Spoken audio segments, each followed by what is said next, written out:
Buen día, hermanos. Gracias, tocayo. Am, el, gracias, sí. Gracias. El pastor Joaquín me ha pedido compartir un tema que no es muy usual en nuestras iglesias, y es el tema de la apologética. Y alguien puede decir, ¿y eso de la apologética qué es? Tal vez alguien cree que es la esposa de un hermano de la iglesia primitiva, ¿no? de alguna iglesia de Éfeso. Y la apologética es defensa de la fe. Pero también nos puede surgir la pregunta, ¿y defensa de la fe qué es? ¿No es lo que hacemos todos nosotros todo el tiempo, defender la fe con el uso de nuestra razón? Sí, cuando le predicamos a alguien del Señor, yo siempre he visto que Dios tiene la misericordia de poner palabras en nuestra boca, poner temor, y cuando a veces sentimos que le estamos predicando a alguien como que no pasara nada, ¿no? Y le decimos, Señor, por favor, ten misericordia de mí. Y Dios en su misericordia nos toca y pone palabras. Y cuántas veces yo me he maravillado con alguien después de hablarle, me decía, oye Arturo, mira, he escuchado lo que quería escuchar, me has dicho lo que quería escuchar. Y eso no es porque somos capos, ni porque hemos estudiado, ni somos súper espirituales, sino porque Dios tiene misericordia de nosotros. En estos tiempos modernos, tenemos un problema los cristianos, y pareciera que en el último siglo hemos abandonado un campo que era cristiano, era un campo que era de los cristianos, y era el tema de los avances científicos que nos mostraban la gloria de Dios. Y en el último siglo como que hemos abandonado este campo y hemos dejado ese campo a los ateos, a los agnósticos, a estas filosofías orientales que se han puesto de moda. Siempre tenemos en la familia, todos tenemos en la familia el ateo de la familia, ¿no? El agnóstico, el que nos mira y dicen, aleluyo, pobrecito, con su religión de hace 2000 años.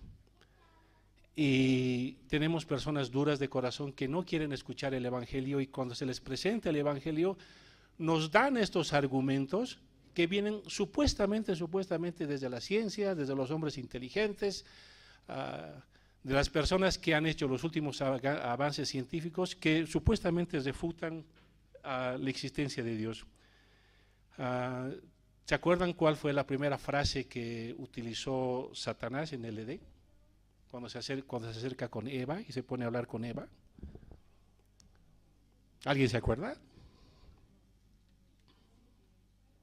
Sí.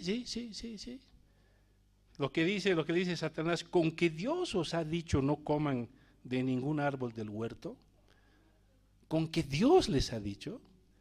¿No escuchamos eso hasta ahora?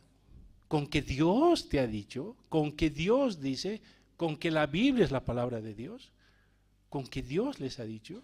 Y Satanás sigue diciendo lo mismo en todo el tiempo.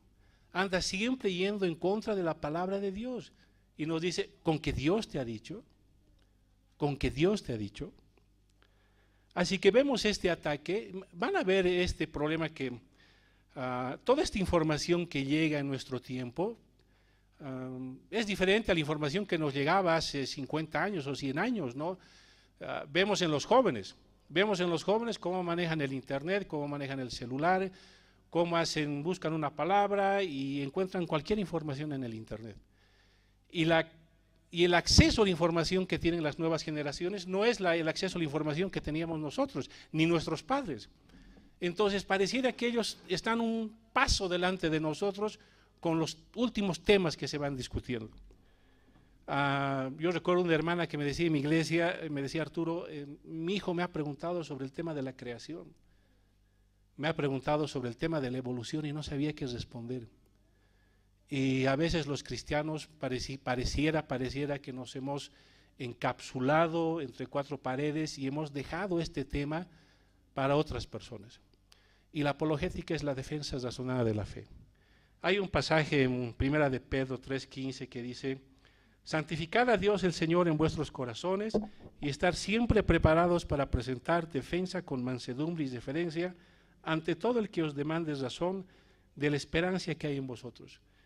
A partir más o menos de hace unos 50, 80 años, cuando había muchos ateos que habían ganado cierto campo, Albert Camus, Bertrand Russell, que parecía que los cristianos estaban arrinconados y con su fe arrinconada entre cuatro paredes. Y ha habido en el último tiempo, en el último siglo más o menos, cristianos que han levantado la bandera de la fe y han defendido la fe con una extraordinaria capacidad. Y tenemos a Francis Schaeffer, un hombre de fe, C.S. Lewis, y en el último tiempo se han levantado hermanos en el mundo que han defendido la fe, y yo los he visto, y realmente me ha dado orgullo de ver a hombres que defienden la fe, y que defienden con los argumentos que tiene el mundo. Y claro, se me ha hinchado el pecho de orgullo, porque decía, yo no pensé que los cristianos eran inteligentes, yo pensé que los cristianos eran aleluyos como caballos cocheros que no aceptan razones, que no aceptan justificaciones, y me he dado cuenta que Dios sigue siendo Dios.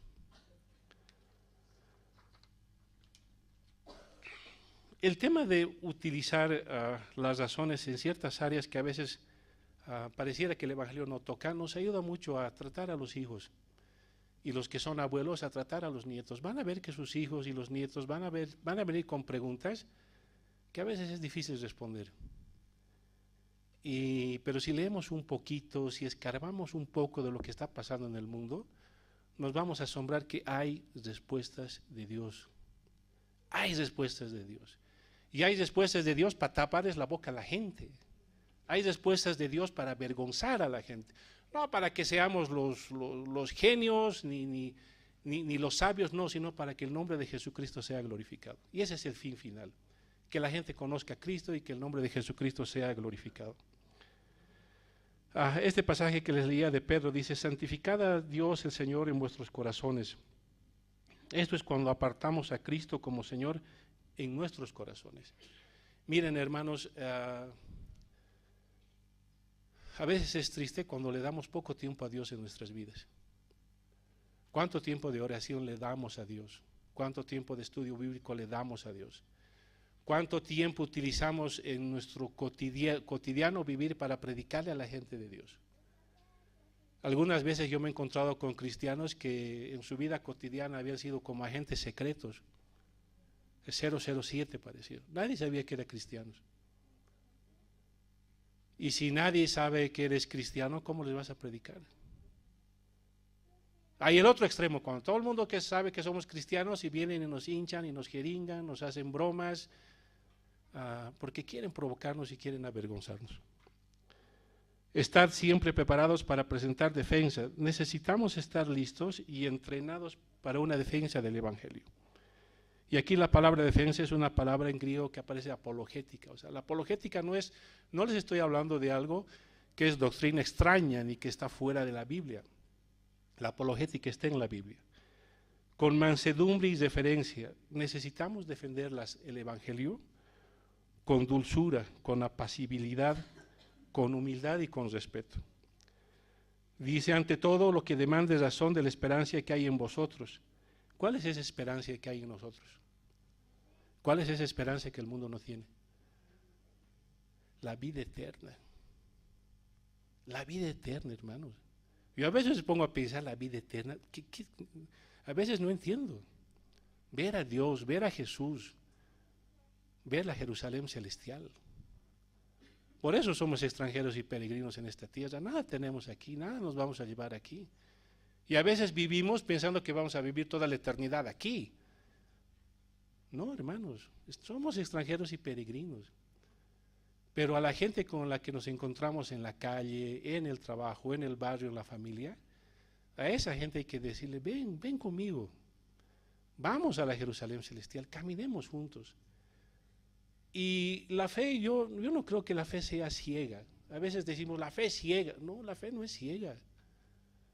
La fe no es ciega. Yo he visto la mano de Dios en mi vida ya no sé cuántas veces. A veces decimos el 2019 queremos que este mes Dios esté con nosotros. Y en fe aceptamos que Dios está con nosotros. Pero ¿tenemos pruebas de que Dios va a ser fiel con nosotros este 2019? ¿Tenemos pruebas? Tenemos, ¿verdad? Dios ha sido fiel con nosotros hasta ahora. Ha sido fiel con nosotros el 2018 y va a ser fiel hasta el final. Entonces, ¿podemos dudar de que Dios nos va a abandonar este 2019? No. ¿Saben qué, hermanos? Jesús ha dejado su trono por nosotros. Y eso en ninguna otra religión hay eso. En todas las religiones hay dioses, representaciones de dioses que se parecen a los hombres. Y esos dioses con actitudes de hombres, porque son inventos de hombres. La apologética consiste en la defensa razonada de la fe conforme a una posición y un punto de vista. He encontrado en varios pasajes de la Biblia, que voy a hacer una lectura rápida de esta defensa, de utilizar la apologética en defensa de la fe. Ahora, alguien tal vez está rascándose la cabeza y dice, y eso de la apologética es una sustitución de la fe por la razón, es recurrir a un intelectualismo y sustituir el Espíritu Santo. No, no, es una complementación. ¿Saben qué, hermanos? Algunas veces han hablado ustedes han predicado a veces sin esa mano de Dios sobre ustedes. Yo alguna vez lo he hecho. Y suena hueco. Y suena vacío. Y es sin poder. Y he tenido que arrepentirme y decirle, Señor, perdón. Yo quería ser glorificado y no estaba buscando tu gloria. Entonces, cuando hacemos en nuestras fuerzas, Dios no va a actuar. Cuando actuamos en sus fuerzas, en su amor y en su espíritu, Dios nos va a respaldar. Y cuando ustedes, aquí por ejemplo tenemos un boletín donde tenemos oraciones por conversión de personas. Es muy probable que estas personas utilicen estos argumentos humanistas para refutar el cristianismo. Pero si tú les hablas y oras en el poder de Dios, va a cambiar vidas. Y la palabra no vuelve vacía. Tarda a veces en actuar en nosotros o en las personas, pero no vuelve vacía y Dios está actuando. Les voy a dar 3 o 4 ejemplos de cómo podemos ver que la apologética, esta defensa razonada de nuestra fe, puede darnos argumentos para refutarle al mundo sus argumentos. Y refutarles a algunos familiares que son ateos o agnósticos o escépticos, que sus argumentos no son ciertos. En el tema de la creación, por ejemplo, hay este pensamiento que se llama el argumento cosmológico, y es todo aquello que comienza a existir requiere una causa. El universo ha comenzado a existir, entonces el universo tiene una causa. ¿Qué les estoy diciendo? Nosotros como cristianos sabemos que el universo tiene una causa, ¿verdad? Que es Dios. Hasta el principios del siglo XX, los científicos pensaban que el universo era infinito. Y si el universo es infinito, el universo es eterno. Y si el universo es eterno, entonces el universo no necesita de Dios. Pero la misma ciencia ha establecido que el universo ha tenido un principio, ha tenido un inicio. Y si el universo ha tenido un inicio, ha tenido un iniciador. Entonces eso está diciendo la ciencia. Le podemos decir a los ateos, agnósticos y demás, con sus argumentos, que Dios existe. Cuando a veces nos preguntan, dicen, oye, ¿eres cristiano? Sí. ¿Y tienes pruebas de que Dios existe? Yo les respondo, sí. Y no es simplemente una fe pasajera o una fe, no. Y les doy argumentos y se quedan asombrados y dicen, oye, ¿y de dónde has leído? ¿Dónde has aprendido? ¿Qué doctrina es esa? Me dice. Les digo, no, estoy escuchando lo que la misma ciencia está investigando. A veces nos saltan con ese tema de la evolución, ¿no? Dicen, oye, ¿cómo vas a ser cristiano si descendemos de los monos, ¿no? Es común eso escuchar, descendemos de los monos. Y no, como cristianos nos reímos porque sabemos que Dios no descendemos de los monos, que Dios, que el primer hombre y la primera mujer son Adán y Eva. Y nos saltan muchas veces con estos descubrimientos que supuestamente la ciencia ha hecho de estos hombres simiescos. Hemos escuchado como el hombre de Piltdown, el hombre de Nebraska, el hombre de Java, el hombre de Pekín, el hombre de Neandertal, el hombre de Cromañón. ¿Sabían ustedes que esto es invento del hombre? Es invento, hermanos. Es invento. Cuando han tratado de investigar estas cosas, hay unos huesitos que han encontrado y demás, pero cuando han empezado a investigar han descubierto que eran fraude. Personas que se han inventado, hay a uno de estos, del hombre de Piltdown, el que lo descubre un diente y al diente le lima para que parezca diente de mono. Y resulta que han descubierto que no es cierto. Pero ¿qué ha pasado con todo esto? A mí me han enseñado la evolución en el colegio. Y me han enseñado que la evolución es verdad. Y no es verdad. No es verdad. Pero además, verificablemente no es verdad. Pero ¿por qué el mundo hace eso? Porque ataca nuestra fe, hermanos. Entonces, como supuestamente hay estas investigaciones que se han hecho, los cristianos parecemos que estamos arrinconados simplemente con fe y pare de contar. Sobre el tema de Jesucristo, hemos escuchado el tema de ¿Jesucristo existió o no existió? Y nos dicen Jesucristo históricamente nunca existió. Y que las únicas informaciones históricas y verificables sobre la existencia de Jesucristo los tenemos en los 4 evangelios, el evangelio de Mateo, Marcos, Lucas y Juan. Pero si leemos un poquito, hay informaciones e historiadores extra bíblicos que confirman la existencia de Jesucristo. Entonces, cuando alguien dice Jesús no existió, tenemos que reírnos y decirle, ¿sabes qué? Hay personas que hablan sobre la existencia de Jesucristo, les nombro algunos, Flavio Josefo, un judío al servicio de Roma, los textos rabínicos del Talmud, el historiador y senador romano Tácito, el biógrafo romano Suetonio, el gobernador romano Plinio el Joven y el escritor romano Lucinio de Samosata. Todas estas personas hablan de Jesús. ¿Saben qué, hermanos? El tema de la apologética es un flanco diferente para hablar con las personas. Nuestra tarea principal es hablar del Evangelio de Jesucristo, no es hacer apologética, pero la apologética a veces nos sirve para buscar otro flanco para hablar con las personas, con esas personas que tienen un caparazón de intelectualoides y que nos quieren avergonzar de lo que nosotros creemos. Es ese flanco en que nosotros podemos utilizar para hablar de Dios. Sobre las escrituras, hemos escuchado que la Biblia es un invento de Constantino, ¿verdad? Hay esta famosa novela de Dan Brown, El Código da Vinci, que dice que fue Constantino, que se inventó la Biblia, que deidificaron a Jesús y que en el siglo IV se hace la Biblia, nos dicen, y que no había Biblia desde el principio. Cuando vemos el tema hacemos una historia bíblica, hacemos bibliología, nos asombramos que aproximadamente hay como 3.000 en el mundo, en bibliotecas, en museos, hay copias de la Biblia, no hay los originales, hay como 5.000 copias enteras y casi como 15.000 fragmentos de la Biblia. Son copias de copias, ¿no?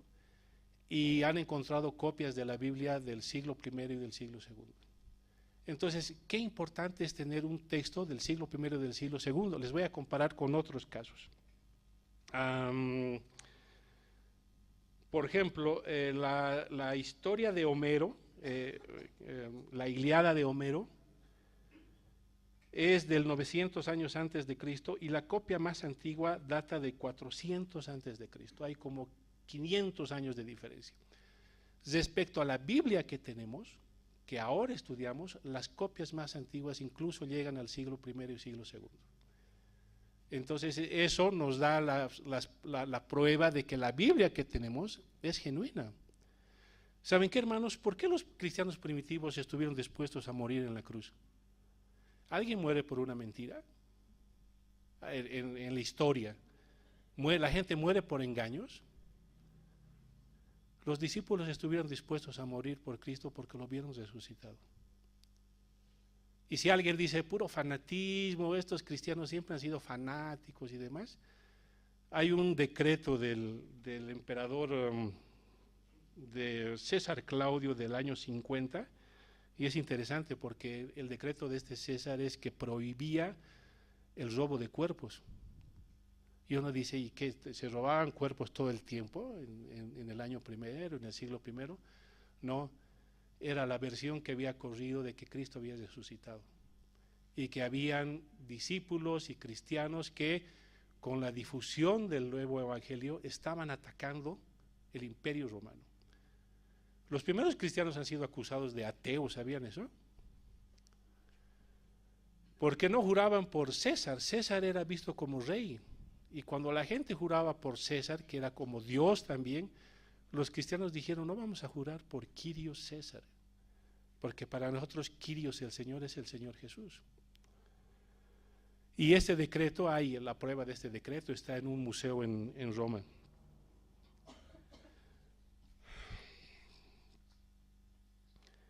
Cuando Dios le promete a Abraham, le hace las promesas de la fe, encontramos otra afirmación en la Biblia que debería sorprendernos. Hemos leído y se nos ha pasado por alto. ¿Qué le promete Dios a Abraham de su descendencia? ¿Que su descendencia iba a ser? ¿Ah? Como la arena del mar y como las estrellas del cielo. ¿Saben desde cuándo podemos tener la certeza de que las estrellas del cielo son como arena del mar? En tiempos de Abraham podía haber sabido que las estrellas eran como arena del mar. No podía. En el mejor de los casos, si ustedes se paran en una noche llena, en una noche y está el cielo una hermosura, ¿cuántas estrellas podrían contar ustedes? ¿Pero van a contar estrellas como arena del mar? ¿Y por qué en la Biblia dice que la descendencia de Abraham sería como estrellas del cielo y como arena del mar? Yo le di una explicación a un ateo de esto y la respuesta de él fue bien lógica. Me dice, esa es una prueba de que la Biblia lo escribieron los extraterrestres. Pero claro, si uno lee la Biblia, no fue una cosa de los extraterrestres. Pero se dan cuenta que nosotros hemos leído una cosa y que la Biblia lo ha sostenido por 3.500 años y no se ha movido. Alguien le tiene que decir a Moisés que escribe el Pentateuco, ¿verdad? Y le dice, oye Moisés, no pongas eso de que la descendencia de Abraham va a ser como estrellas del cielo y como arena del mar. Vamos a caer en ridículo. No dice la Biblia, ¿verdad? Pero yo digo, alguien le tiene que decir, oye Abraham, saca estito, se van a hacer la burla de nosotros. ¿Saben qué, hermanos? Cuando hacemos nosotros afirmaciones de la Biblia, el mundo nos va a hacer bullying. Se va a hacer la burla de nosotros. Pero la Biblia tiene 2000 años, el Nuevo Testamento, y 3500 años el Antiguo Testamento. Y no tenemos la menor autoridad para cambiar las escrituras. Entonces, alguien dice, pero ¿y esto de la apologética? Hay que estudiar, hay que leer. Sí, hermanos, hay que estudiar y hay que leer. Y tal vez estás pensando y dices, pero yo ya estoy viejo, o no soy muy inteligente, yo soy el tontito de la familia, la tontita de la familia soy yo, el busito del curso era yo. ¿Saben qué, hermanos? Dios se especializa en rescatar a esa gente. No escogió lo vil del mundo para avergonzar al mundo. Entonces demanda esfuerzo leer, pero al final de cuentas el Señor va a ser glorificado. Y si leemos un poquito y a una persona en esta vida le convencemos, eso va a ser para la gloria de Dios. ¿Y para qué estamos aquí?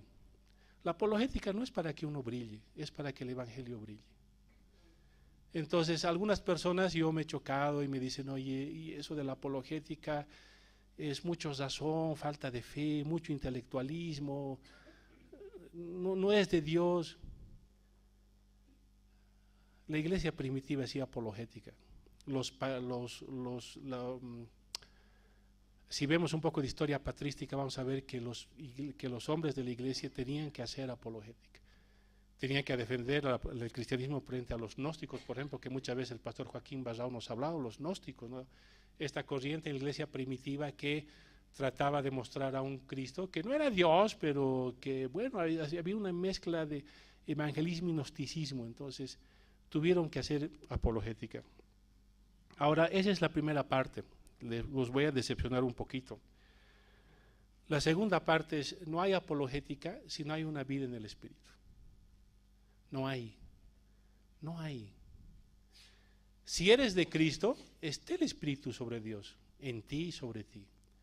Si no eres de Cristo, arrepiéntete y entrégale tu vida al Señor. Hay muchas personas que hablan de Dios y no tienen a Cristo. No tienen, pero hablan de Dios. Entonces y a veces Dios hace milagros y tiene misericordia aún de personas que no tienen a Dios, que hablan de Dios y hay personas que se convierten. Siempre a mí me sorprendió esta película, La Pasión de Cristo, ¿no? Muchos hemos visto La Pasión de Cristo y es la obra de un hombre impío como Mel Gibson. Pero hay personas que han visto esa película y se han convertido y le han entregado su vida al Señor. Pero en nuestro caso no tenemos que ser Mel Gibson, por más fama y plata que tenga, ¿verdad? Tenemos que ser del Señor. Y en el tema de la apologética, tenemos que ser de Cristo. La mejor apologética es tu vida. ¿De qué nos critican a los cristianos en el mundo? Que somos unos hipócritas, ¿verdad? Dice la iglesia son así y fuera de la iglesia son diferentes, ¿no? Este tema de la doctrina de la prosperidad está haciendo mucho daño porque a veces uno le habla a alguien del Señor y me dicen, oye, ¿y a qué hora me vas a pedir plata? Porque ustedes se dedican a pedir plata, ¿no? ¿Les ha pasado cuán diferente es cuando caemos en el hospital algunos y le predicamos a la otra persona que está a nuestro lado? ¿Cuántos han caído en el hospital y le han predicado a la persona que está al lado? Yo he caído alguna vez al hospital y le he predicado a la otra persona. Y la otra persona está en igualdad de condiciones que nosotros. Enfermo, ¿no? Y es más receptivo escuchar. Y no está pensando a qué hora viene y me saca plata, ¿no?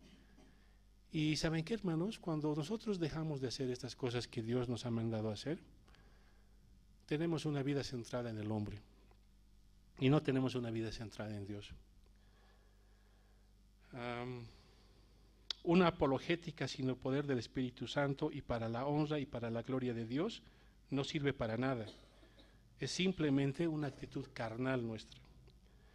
Pablo le dice a los corintios, en 2 de Corintios 10, del 4 al 5, porque las armas de nuestra milicia no son carnales, sino poderosas en Dios, para la destrucción de fortalezas, derribando argumentos y toda altivez que se levanta contra el conocimiento de Dios y llevando cautivo todo pensamiento a la obediencia de Cristo. Ahora, no solo cuando hacemos apologética, sino cuando hacemos evangelismo, tenemos que preguntarnos, hermanos, ¿dónde estamos? ¿Dónde estás? ¿Dónde está tu corazón? ¿Dónde están tus pensamientos? ¿Dónde están tus aflicciones? ¿Dónde están tus preocupaciones? ¿Dónde están tus objetivos y tus metas? ¿Estás y estamos viviendo para Cristo? ¿O estamos haciendo pantomima de cristianos? Pensamos que se arregla todo viniendo el domingo al culto y ya he cumplido con Dios y que Dios no me moleste de lunes a sábado. Para eso nos vamos a otro lugar y nos quedamos felices de lunes a sábado haciendo nuestra vida y el domingo vamos al culto.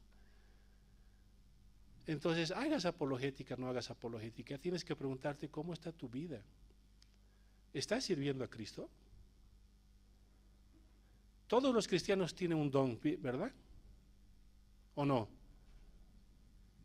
¿verdad? No, todo cristiano nacido de nuevo tiene un don y un ministerio. ¿Y por qué no lo ejercemos? No estoy señalando a nadie, ni estoy acusando a nadie, ni nada por el estilo, pero ¿por qué tenemos un don que Dios nos ha dado y no lo usamos? Van a ver que en la iglesia es bastante frecuente cuando los pastores dicen hay que hacer algo y un grupo de hermanos levanta la mano. Después dicen hay que hacer tal cosa y a veces el mismo grupo de hermanos levanta la mano. Y a veces miramos pasar a los obreros en la iglesia. Independientemente de la edad que tengas, independientemente del sexo, eres varón, eres mujer, tienes 10 años, 20 años, 30, 50, 80, Dios te ha llamado a servir y ejercer el ministerio y el don que Dios te ha dado. Esto de la apologética, alguien dice, nah, eso de la apologética es para los maestros, para los pastores. Yo soy músico, no me molesten, ¿no? O estoy en el servicio, no, hermanos. Estemos donde estemos, estamos llamados a hacer las cosas con responsabilidad, con eficiencia, con amor, con profundidad. ¿Se acuerdan de la prédica de Esteban? Era el diácono, ¿no? Alguien podía haber dicho, no, pero el diácono que sabe, ese no ha leído la Biblia y nosotros, los discípulos y los apóstoles somos. No, hermanos, hubo una prédica de Esteban extraordinaria. Entonces, cuando tú quieres servir al Señor y quieres vivir para el Señor, tienes que preguntarte dónde está tu corazón, y dónde está tu vida, y dónde están tus metas, y dónde tus objetivos. Y si no has estado viviendo una vida cristiana como deberías vivir, puedes pedirle perdón al Señor y decirle, Señor, perdóname. He sido un tonto y una tonta en no servirte con todo mi corazón. ¿Por qué el Señor les dice, amarás al Señor tu Dios con todo tu corazón, con toda tu mente y con toda tu alma? ¿Para perder el tiempo? Porque Dios quiere todo de ti. Ahora tal vez dices, pero no tengo trabajo, estoy enfermo, no tengo nada. Esos momentos de, lo que decía en la anterior prédica el pastor Joaquín, esos momentos de desierto, es para encontrar a Dios. Para que salgas de tu desierto, y sirvas a Cristo con todo tu corazón, con toda tu mente y con toda tu alma. Entonces, les he hablado de un tema de la apologética que no es muy común en las iglesias y no es muy común en nuestras reuniones, para decirles que hay un campo que podemos utilizarlo, pero que no sirve sin el poder del Espíritu Santo.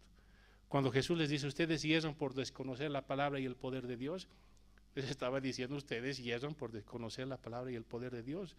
Podemos conocer mucho de la palabra, podemos conocer mucho de la ciencia y demás, pero si no hay poder de Dios en nuestras vidas, ¿qué es? ¿Cómo se convertían los primeros cristianos? Era el poder de Dios, se convertían 3,000 y se convertían 5,000. ¿Y eso era obra humana? Eso era obra de Dios. ¿Por qué a veces el mundo no es afectado?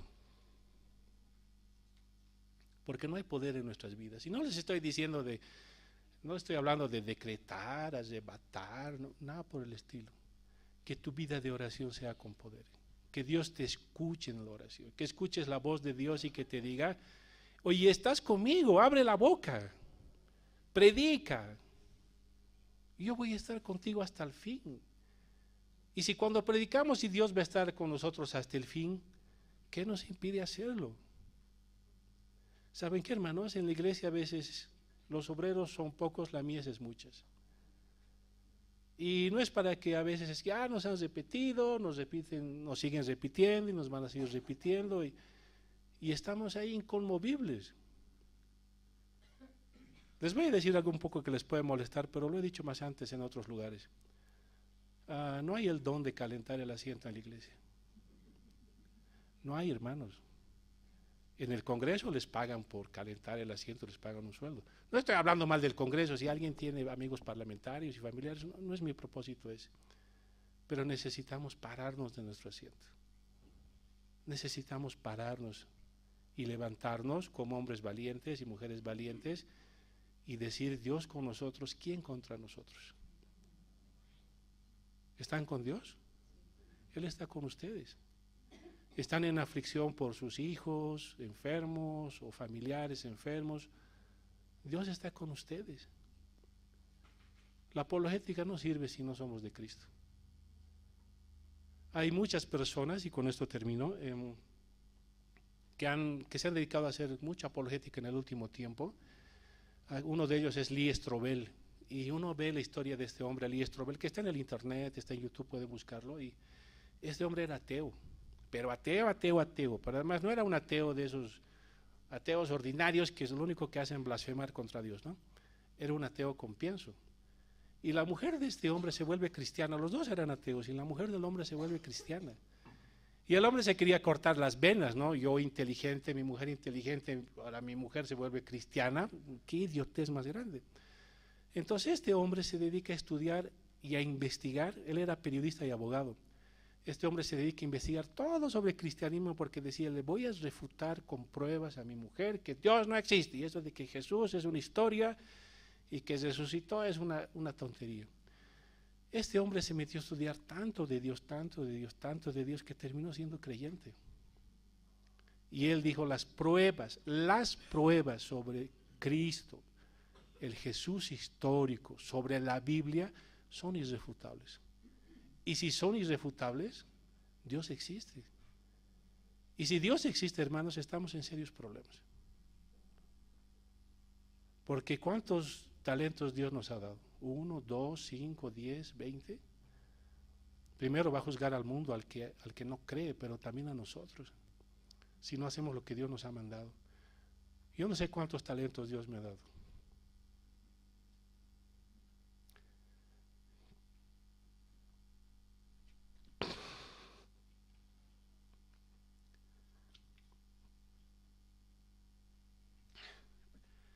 Pero espero devolverle a Dios el doble. No para mi gloria, sino para su gloria. Para que Él sea enaltecido. Y algún tiempo en el cielo, hermanos, nos acordemos de ese tiempo. Y podamos decir dichosos, estamos aquí con el Señor. Hemos acabado la carrera por su misericordia. Que podamos decir como el apóstol Pablo, por la gracia de Dios soy lo que soy, y su gracia no ha sido en vano. Pablo pudo decir, he trabajado más que todos, pero podamos decir, no he trabajado yo, sino la gracia de Dios en mí. Gracias, hermanos, que el Señor Jesús les bendiga.